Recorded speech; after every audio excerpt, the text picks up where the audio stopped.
Ilia Topuria is aiming for something huge. He wants to do what nobody has been able to do in years, beat Islam Makhachev. And now Ilia's brother Alex has stirred the pot again by bringing up Ilia's move to welterweight. And guess what? People are listening. Someone who knows what it's like to be inside the cage with Islam, Hinoto Moao, thinks Ilia isn't just a threat. He actually believes Ilia could knock Islam out cold. That's not just talk, that's a real serious belief. This isn't just wild fantasy anymore. A showdown between Islam and Ilia is feeling more and more real. Whether it happens at 155 or 170 pounds, everything seems to be building toward this mega fight. Ilia's already crushed the featherweight division. He's not hanging around for easy title defenses. He's chasing a legacy. And Islam, he's been waiting for super fights, something big. So when Alex Topuria said their team is watching Islam closely, especially at welterweight, it made sense.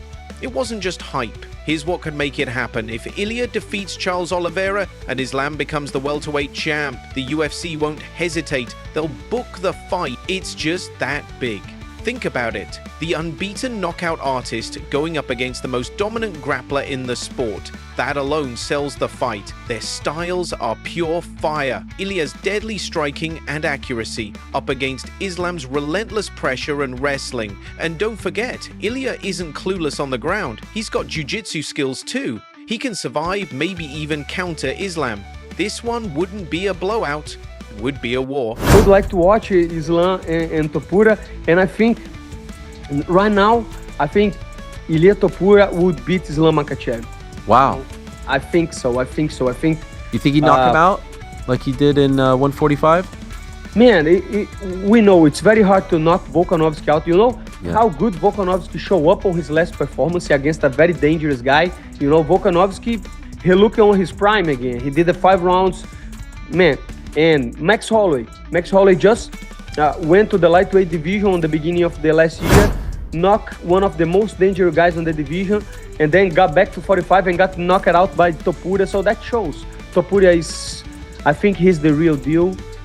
I think with his grappling and like the way he moves his head and his boxing, I think he would impose a lot of trouble to Islam Makhachev, but now it's just speculation. We're not gonna see that fight anytime soon.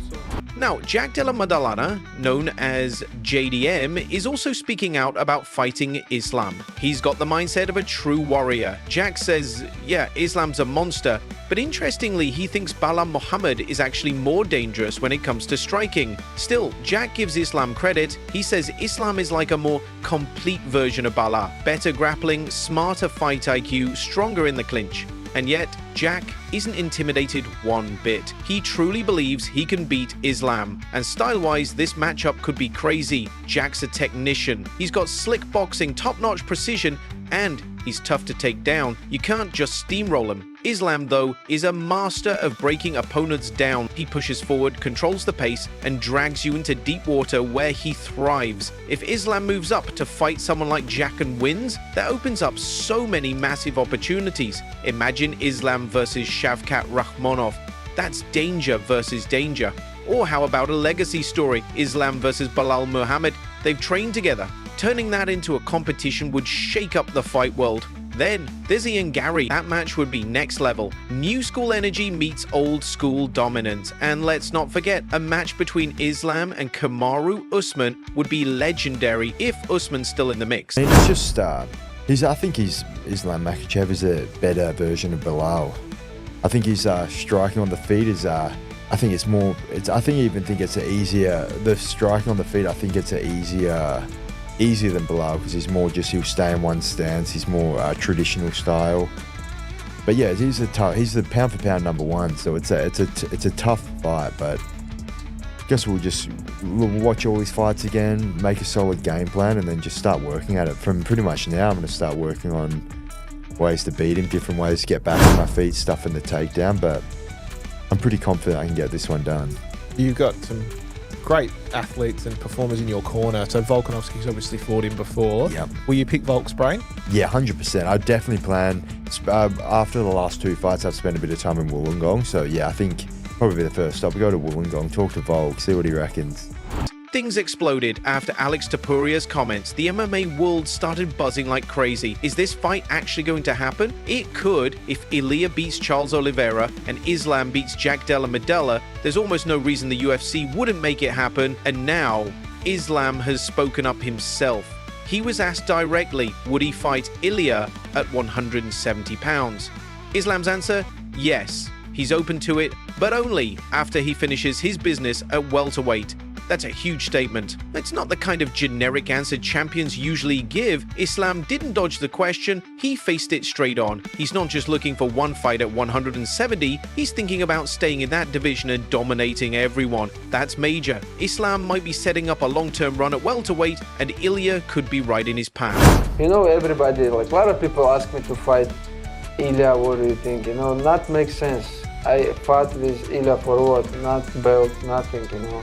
Money, I have money, I don't need money. And but I'm not saying no. If I clean my division, and if people want, if Dana want, why not? I can do this, easy. And the timing of all this? It's just perfect. Ilia Topuria is skyrocketing right now. He's undefeated, bold, and on a mission.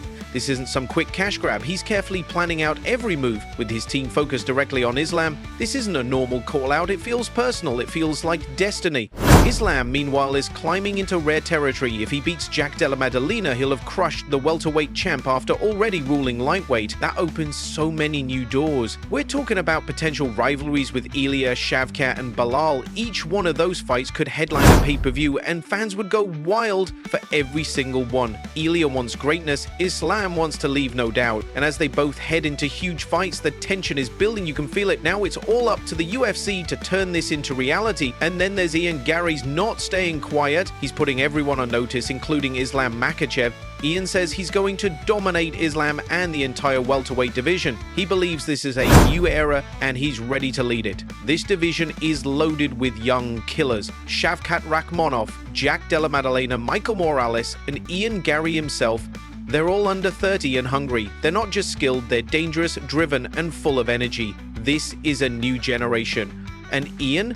He doesn't want to be just another name in the crowd. He wants to be the guy, the champ, the face of the division. He says it loud and clear, I'm going to fight all of the top welterweights at some point in time, because when I'm the champion, I'm going to be beating up everyone. That's the next contender, the next best guy, and with that, the stage is set. Ilia's chasing history, Islam's ready to conquer a second weight class, and Ian Garry, he's making big promises. Now, it's just a matter of time.